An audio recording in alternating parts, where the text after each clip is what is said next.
Jacob was a successful stockbroker with a happy family, a loving wife, and a young son. One night, after dinner and drinks with friends, he offered to drive everyone home. The ride was cheerful until Jacob lost focus for just a moment, causing a crash that killed his friend in the back seat. I need the light! Watch it!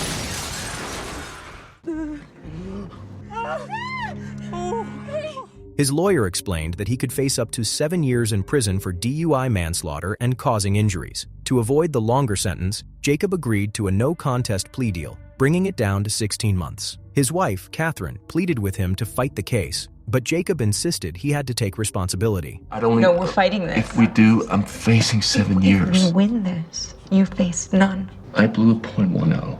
I ran the red. I killed Tom. It's an accident. 16 months, it's nothing compared to what they're going through.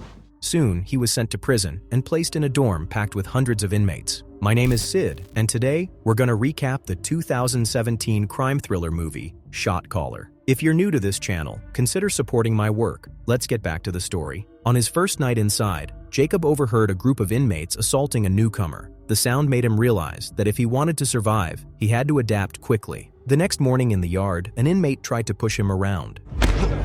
Let's check yourself, Peckerwood! Jacob struck back hard, putting the man down in front of everyone. His quick reaction caught the attention of Bottles, a powerful figure in the Aryan Brotherhood. Soon after, another member named Shotgun approached Jacob and brought him to Bottles. Bottles explained that being alone in prison was a death sentence, and if Jacob wanted protection, he had to join their gang. With no other choice, Jacob agreed. During a visit, Catherine told him that the widow of their friend who died in the crash had filed a lawsuit. She planned to quit college to help pay for it, but Jacob urged her to stay in school and finish her design degree. He advised her to use the equity from their home instead. Back in prison, Shotgun gave Jacob his first job, moving drugs across the yard. To pull it off, Jacob smuggled them in his a-hole and later retrieved them in a public bathroom, handing them over without being caught. The risky move impressed Bottles, earning Jacob his respect and a nickname, Money. Jacob's tasks soon turned more violent. One day, he was ordered to silence a snitch. Forced into it, he and another gang member, Chopper, cornered the man in a cell, and Jacob stabbed him repeatedly until he collapsed lifeless on the floor. From then on, his place in the gang was set. Not long after, he overheard members planning a prison riot. While getting tattooed, he said he wanted no part of it, but Chopper warned him that every member was expected to fight. He told Jacob to keep away from cameras if he wanted to avoid extra charges. The day of the riot arrived.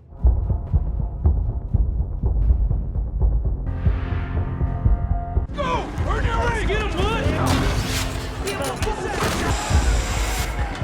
Fuck them up! As fights broke out across the yard, Jacob saw their leader under attack. He rushed in and drove a knife into the rival, killing him on the spot. Guards stormed in and ordered everyone to the ground. But Jacob finally realized the surveillance camera had recorded everything. In court, the footage was played, and Catherine broke down as she watched her husband commit murder. The judge added 9 years, 4 for using a deadly weapon, and 5 more for gang involvement. After hearing the sentence, Jacob turned to his wife and told her to forget about him. He was moved to a harsher prison, locked among killers and predators. There, under constant control, he was introduced to the one who ruled over them all, Beast, the gang's supreme leader. While serving time, Jacob received divorce papers from Catherine. When his cellmate tried to console him, Jacob made it clear that he was the one who had asked for the separation. The next day, during yard time in an outside cage, he spotted an inmate who had crossed Beast. Without hesitation, Jacob attacked and beat the man until guards pulled him away. From across the yard, Beast watched with approval. Later, a guard secretly escorted Jacob to meet him. Impressed by his loyalty, Beast promoted Jacob to second in command of the Brotherhood. 7 years passed. Jacob was brought before the parole board, and with no infractions on record, they approved his release. For the first time in years, he allowed himself to imagine reuniting with Catherine and his son. But that night, a corrupt guard slid a phone into his cell and ordered him to call Beast. On the line, Beast demanded that Jacob oversee a major gun smuggling operation. When Jacob hesitated, Beast reminded him what would happen to his family if he refused. Jacob had no choice but to accept. Later, Jacob sat on his bunk and wrote a letter to his son, urging him to live a good life and forget about him. Folding it carefully, he waited for the day of his release. The day of Jacob's release finally arrived. As he stepped out, a guard shook his hand and slipped him a note saying it came from Beast. On the train, Jacob unfolded it and found instructions for the gun smuggling deal. He went straight to meet Shotgun, a former inmate who introduced him to Howie, a young Afghanistan veteran and skilled sniper with a clean record. Jacob warned him to stay away from crime, no matter what. Howie agreed, but soon they joined other ex-cons at a party. In the middle of it, Jacob slipped away to the restroom. When he returned, gunfire tore through the room. No!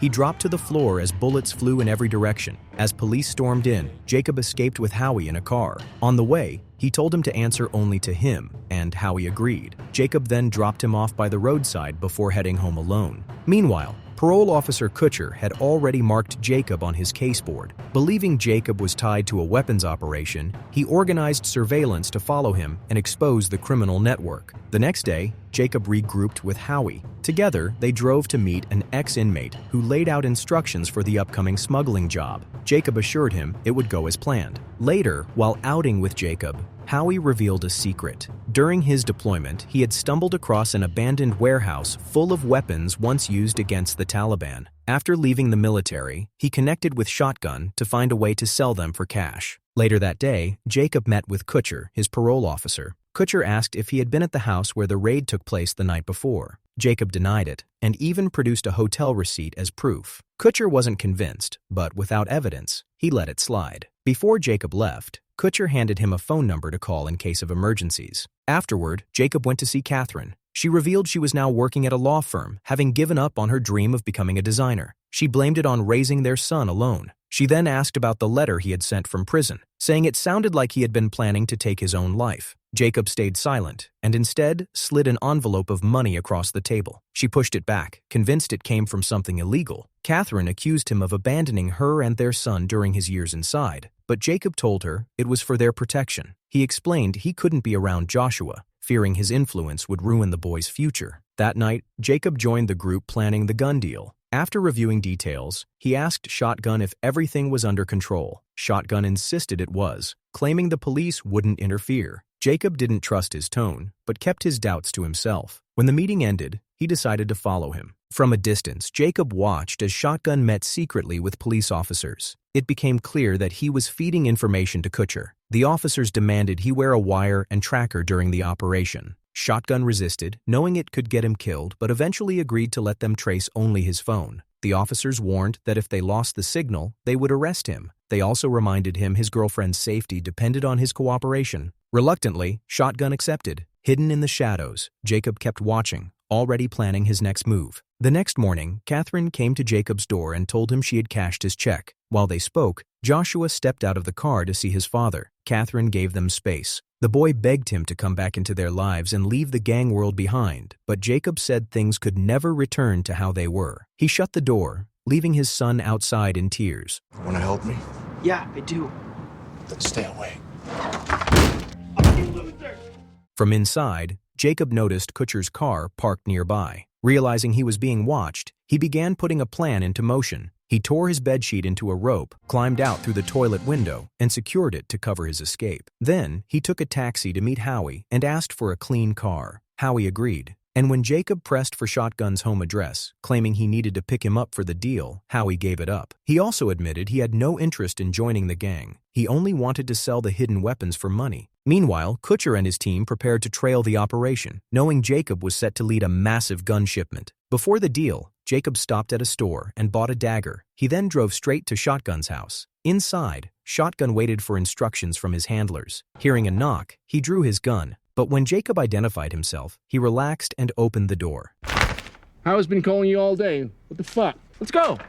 Jacob lunged forward, stabbing him repeatedly until Shotgun fell dead on the floor. Outside, Kutcher watched the house for movement. Knowing he was being monitored, Jacob placed Shotgun's phone where it could be seen, the coordinates of the weapons deal already sent to it. After a long wait, Kutcher approached the house. Through the window, he saw blood on the floor and rushed inside. Shotgun's body lay motionless. Alarmed, he phoned another officer to check Jacob's residence. The officer confirmed Jacob had escaped through the toilet window. Back inside the house, Kutcher found Shotgun's phone. Seeing the coordinates on it, he assumed Shotgun had sent the tip. Without realizing it was Jacob's doing, Kutcher decided to monitor the location closely. Jacob kept up his act and joined the gang for the operation. When they asked about Shotgun, He lied that he had gone to pick him up, but no one was there. Chopper tried calling, but Kutcher, who had the phone, refused to answer. With no response, the gang decided to move forward without shotgun. At the docks, Jacob inspected the shipment. The crates were filled with Russian weapons, impossible for the police to trace. Once the deal was confirmed, the gang loaded the guns onto a bus with Howie behind the wheel.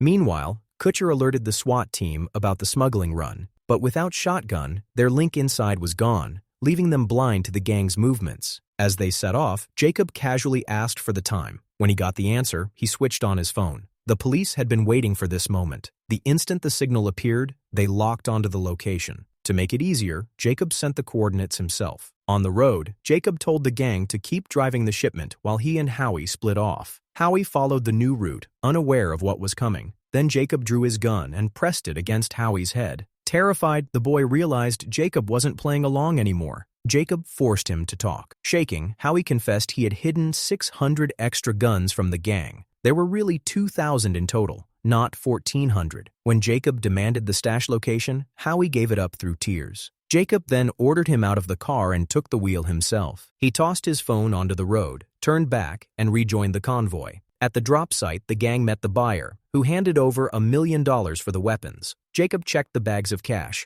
but before the exchange could finish, SWAT stormed in and opened fire. Gunfire ripped through the lot. Jacob ducked behind cover, watching as his crew got pinned down. The police quickly moved in to round up the gang. From a safe distance, Howie watched it all unfold. Once he saw Jacob being taken into custody, he slipped away into the night. A few days later, Kutcher shows up at the prison with a team of officers. They sit Jacob down and put an offer on the table. Cut down his life sentence if he gives them information about Beast and the network. But Jacob doesn't even flinch. He rejects it outright, choosing the life sentence instead. Kutcher pushes harder, saying he could even walk free with no time left to serve. Still, Jacob refuses, explaining that stepping outside would be suicide after betraying the organization. Realizing Jacob won't break, Kutcher drops the deal and leaves. Jacob is sent back to his cell. The moment he's locked in, he sits on the toilet, reaches into his body, and pulls out something he had hidden inside all along. The next morning, while pacing restlessly, a guard comes to escort him into the outdoor cage. Waiting there is Beast, furious and glaring at him through the bars. Once Jacob is locked in, Beast demands answers about his betrayal, but Jacob stays silent. Losing patience, Beast threatens to send men after Jacob's wife and son. That finally rattles him. When the guard comes back to escort him out, Jacob makes his move. He pulls out the hidden item. It's a handcuff key and a razor. In a sudden strike, he frees himself, overpowers the guard, and orders him to drop the radio. After tossing the man into the cage, Jacob walks straight to Beast. As he opens the lock, Beast lunges, but Jacob slashes his throat with the razor. Watching him bleed out, Jacob warns with ice-cold resolve, Nobody's touching my family. With Beast dead, Jacob calmly returns to his cage and tells the terrified guard to report the whole thing as self-defense. He promises to take care of him for life. With no choice, the guard agrees. When Kutcher later receives the official report, he's left puzzled. His confusion deepens when an anonymous text pings his phone, revealing the location of the hidden weapons. He leads a raid on the spot, realizing Jacob had sent the message himself. He's further amused by Jacob's character. Still don't get this guy, but I fucking like him. Afterward, Jacob destroys the SIM card and has the guard burn the phone. Locked away for life, Jacob receives a letter from his son. The boy writes that he plans to live a good life with his mother and that he forgives his father for everything. The words bring Jacob to tears. Sitting in silence, he looks at a photo of his wife and son, mourning the life that slipped away from him the night everything went wrong. Well, that's the end of this story. How did you like this recap? Let me know in the comments below. See you in the next video. Bye-bye.